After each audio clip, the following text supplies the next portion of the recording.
for all this conversation about, hey, the Celtics in this Eastern Conference, because Cade Cunningham goes down, Detroit flexing here, picking up a 3-point win against LeBron James and the Los Angeles Lakers. You can see Luka goes for 32 in this one. But, guys, we did multiple look-ins on this matchup. I know, Rudy, for you, defense late from the Pistons, and it sounded like IT earlier in this game. I said, hey, how's Detroit able to maintain this lead? You pointed to what they were doing on the defensive side. It feels like for both of you, that's the story of this game.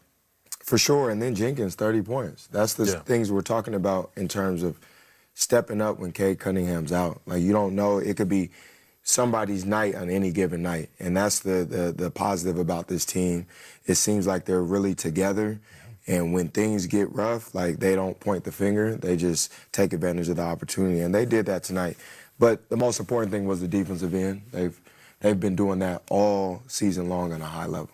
I think the best part about this win for the Pistons, the fact they, obviously Cade being out, but also the fact that during these games when Cade does come back, we still know that we can win and still have the same kind of ball movement, same kind of scoring, just from different people. And this also shows Cade a lot, because this is a guy who's been very ball dominant during the season. I think him and Duran have the best connection on the team. This kind of gives him more trust than the other guys, because they came out and balled today. 5 games and 7 nights now is what the Detroit Pistons are going to be facing. Here's a look at the schedule. We got Atlanta, New Orleans, at Minnesota, at OKC here, and then it is Toronto at home. That's an Atlanta team that's been playing some good basketball. Say what you want about New Orleans. I still think they're a scrappy team. Minnesota on the road for Detroit. That one can go either way. We know what Oklahoma City is. I know we were trying to fix Toronto. You just said, hey, good team, maybe not a team that we should be thinking about. The point is, and then Minnesota again. We're going to learn a whole lot about this team. This is not an easy stretch, and to do it without Cade Cunningham is potentially a problem, but maybe they got a guy in Jenkins. Yeah, I mean, they do. They got playing well. Luka's been scoring. Everybody's been meshing. But, you came out there and you played a pretty good game for a little bit of time, but didn't get to finish it out, so that should wake them up. Would you guys mind in the control room just running that play again? Because it grabbed your attention defensively. What happened? It was a little bit of a broken play that came together. But in those moments, I mean, for Duran, take me through this. Like, what are you trying to accomplish, knowing the ball's probably going to go to Luka? Well, it looks like it wasn't the best pass, because Luka was pretty much open. But once they figured it out, Duran, played Luka like he's used to seeing him. He didn't let him get to that step back. He crowded him and just was big. He's a big guy. He uses his size to his advantage, and he didn't get a good look at the rim. IT, remember that game a couple weeks back? Luka, sort of a similar circumstance. Luka just didn't pull, ended up giving up the ball. They lost that game.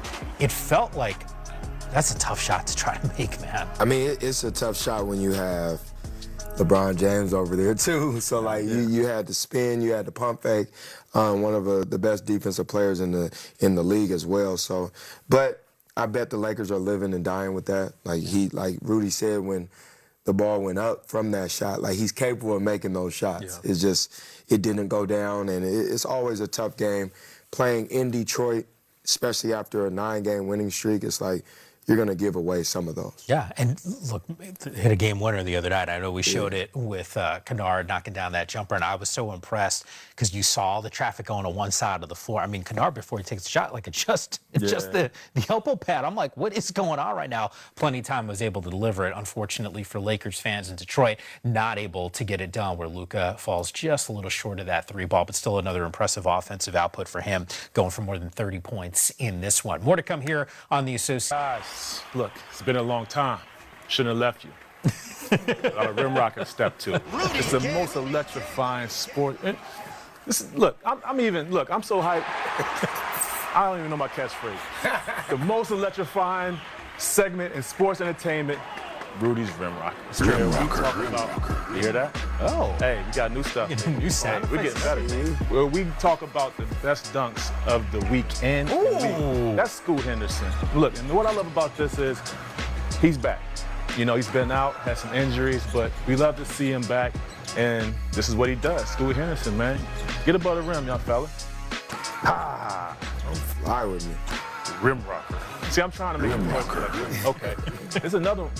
Carlo Makovich with the 360, man. Look, this is tough. This is really, honestly, it would be number one. But, you know, we got some secrets coming up, man. Yeah, I mean, wow. But it just wasn't dunking on anybody. But it was a very athletic move, Carlo. But Hella Larson with the body with the rim rocker. There we go. Look, we're getting better here, baby. I'm telling you, Carl. Look, Goodness. Larson, you love to see it. This is what we need to see more of him, man. Look, taking advantage of opportunities. Look, you're in the way, you're getting dunked on with the Rudy's rim rocker. We have an honorable mention, though. We have an honorable mention? Yeah. We're gonna need some help. Dorian, come out here, man. Oh, okay. Oh, so look, Dorian's debut? No, look, I'm gonna give you a microphone because you can talk. You know what I mean? A lot of times people talk about what they used to be able to do. Yes. We have somebody named like Chris Haynes that talks a lot about basketball, but we have a real rim rocker from the OG. We gotta show it. Come on, let's go. See this. Come on, Phil. Look at that. Hey, Dorian, are you familiar with the nickname the Black Stallion? That's hysterical. I was at the rim, fam. That's what we're doing? I'm gonna give you a quick story on this thing.